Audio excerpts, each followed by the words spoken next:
मन तनी मनी डोल जाला। दे दो का लेब?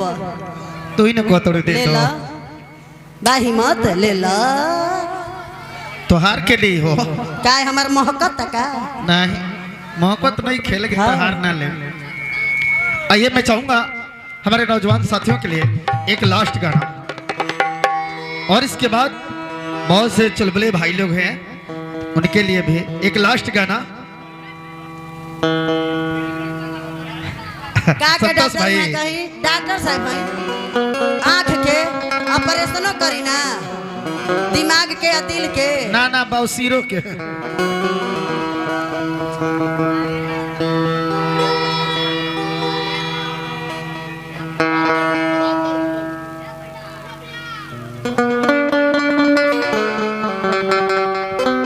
हेलो तू कहता कि बौसीर के आ वहाँ के कहता नहीं कि आँख के या दिल के तो ई का करब? कोरोना में जैसे गुर्दा निकालल जात वैसे अपन बौसीर निकलवेब तब तारा बाबू के भइल बा।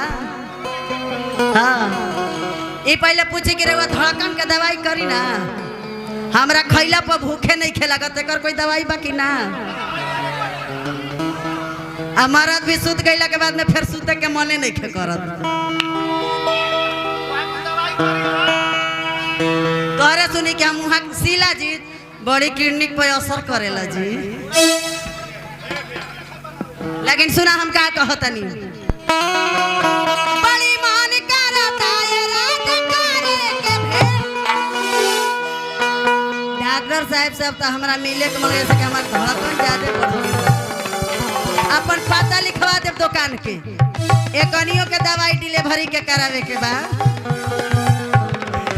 बड़ी मन करता ये रात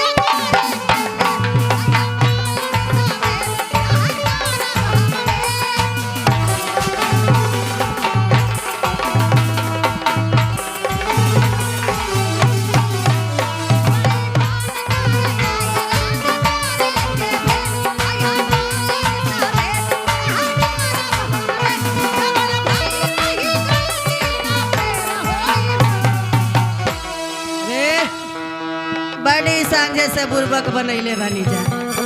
लेकिन अब गलती ना होई अब काटब हम पहसुल से ना रामा से जवन भइल रही गलती होई।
भले कोई गांव ना जानी नाम ना जानी लेकिन एक बार देखला के बाद में आदमी कहूँ देख ली जानी ना कि कबूतर के आँखा हमने के आँख तेज होला मुहम्मा बोलनी से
कहतनी कि किरण जी ऐसन ऐसन मत कही।